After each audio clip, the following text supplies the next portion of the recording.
And so I'd like to begin with this first slide, the familiar claim that many people have heard: most people would rather die than speak in public.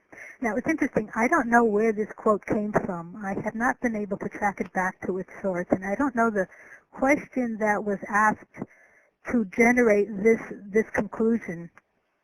Sometimes I've heard people say that one of the reasons people would rather die than speak in public is that when you speak in public, you still have to face people the next day. Well, there is some truth to that, and yet I think it speaks to some of the really deep-seated anxiety that people have about presenting, even though they may make that comment in jest. And yet I have the suspicion that if you were put on the edge of a cliff and you were told to present or jump, you would make the right choice. Now, when it comes to commercials that I sometimes see or advertising that we all see that makes a claim, if I can do it, so can you, I have a negative reaction. I don't like to be told that just because someone else could do something, losing weight, giving up smoking, whatever the choice of habit is that you would want to change, that just because someone else can do it, I can do it too. Yeah, when it comes to presenting, I do believe that if I can do it, most people can, because no one was more reluctant to stand up and give a presentation at the outset than I was. Back when I was an IT project manager, the company I was in gave professional development classes periodically, and each department was welcome to send one person. And so when they would send around the notice for a presentation skills class, I would send someone from the team, because if they went, then I wouldn't have to. And so I, over time, sent each person in the group, and when everybody had attended and the notice came around, I started to send them for a refresher, because as long as they were attending, I wouldn't have to. I didn't want to stand up and give a presentation. Well, fortunately for me and the rest of my life, I came around to seeing that I really should gain that skill. I was being prepped to move into management, and I knew that eventually I would have to give presentations. Somehow, strangely, I made it through several years as a manager without ever having to give a presentation, but as soon as I formed my own business, I was invited to speak at a conference. Spent all the months up to the conference in deep anxiety, got up, gave the presentation, and discovered to my amazement that I enjoyed doing it, and really took a lot of training and did a lot of work since that time. It became, as they say, all the rest is history, because I became a professional speaker. Now, my goal today is not to turn any of you into professional speakers unless that's your particular goal, but rather to give some ideas, some hints, some recommendations to help you do whatever kind of speaking in public you may be interested in doing. And so with that in mind, my objectives are as follows. I want to help you improve your competence and your confidence through an understanding of these kinds of things. First, we'll look at some sources of presentation anxiety. If you experience some anxiety, what is that about, and what can you do about it? Secondly, I'll look at the ingredients of a polished presentation with emphasis on content development, actually, preparation and delivery. Then I'll add to that with some additional tips for selected presentation contexts, and the ones that I have selected are presentations to your higher-ups, your management, or whoever that might be, demos, and public presentations. And I selected these two contexts because when people ask me for advice about speaking, these are the contexts that they most often ask about. And I will finish up with a list of some of the most common mistakes that you want to keep in mind so that you can avoid them. Also, I want to mention that I have created a hidden page on my website for you with articles of all kinds, and as well discounts on all of my books and ebooks.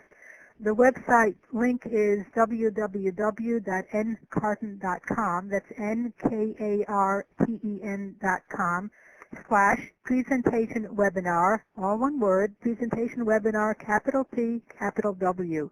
And by the way, although webinars is not one of the contexts I'll focus on specifically, I'm giving one, so I'll necessarily be offering some comments along the way. And the reason that I read out that link is that I know some people are only participating through the audio. They can't see this particular slide. And so if, as I've learned in the past, if I don't read it out, I will get lots of emails afterwards saying, what was that link that you told people to make note of? I'll mention it again at the end.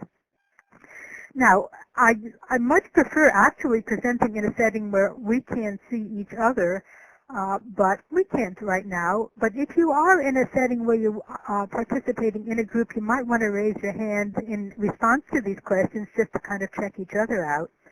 And so how many of you feel like your stomach is playing hopscotch at the very thought of giving a presentation? When I give this talk to a group where we can't see each other, there's maybe 20% of the people in the group who raise their hand to this one. Some people raise both hands. I can relate to the feeling. How many of you are willing to give presentations but don't enjoy it? There are numbers of people who give presentations as part of their work. They can do it. They can do a good job of doing it, but they don't especially enjoy it. How many of you enjoy giving presentations happily in every time, in every session where I've given this talk? There are people who do truly enjoy it, and they simply want to build on the skills they already have. And how many of you could replace me in giving this presentation? Well, I'm pretty confident, this being a webinar, you can't take my place, but when I give it to at a conference or that kind of a group setting, there are always some of my friends and colleagues and fellow speakers who I'm very confident could take my place if I decided for some reason to depart partway through. Not that that ever happens. So let's start by taking a look at presentation anxiety, and here is the definition for you. The level of fear or nervousness that you feel about actual or anticipated communication to an audience.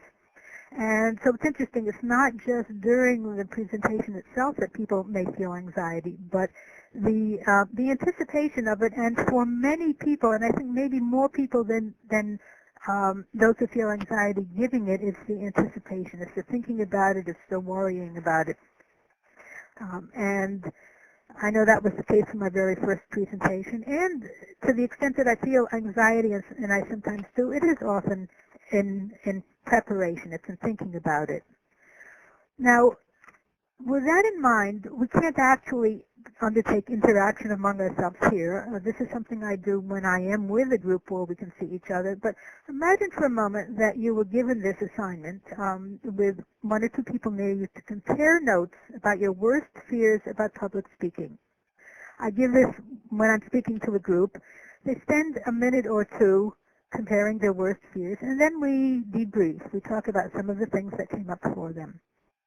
Now, I do this activity for a couple of reasons. One is so that they can have a chance to think about their anxieties.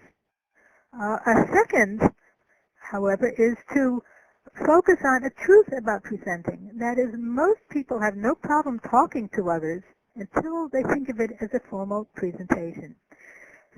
So whatever people might have been talking about in this brief interaction with one or two other people, many of them would have been very reluctant to come up to the front of the room and recite what they had talked about. There's something about, doing something that we all know how to do, which is to talk, but to do it in a more formal context where there are people paying attention to what you're saying. Well, there are two schools of thought about this whole notion of anxiety during presentation. One is that this anxiety is inevitable, and you should use it as an energizer.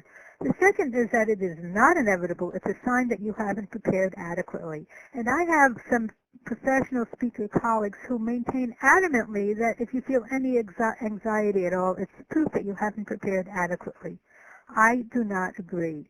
I think presentation anxiety is a very natural kind of thing, and in fact, I have talked with people who are very, very skilled speakers and do it as part of their profession.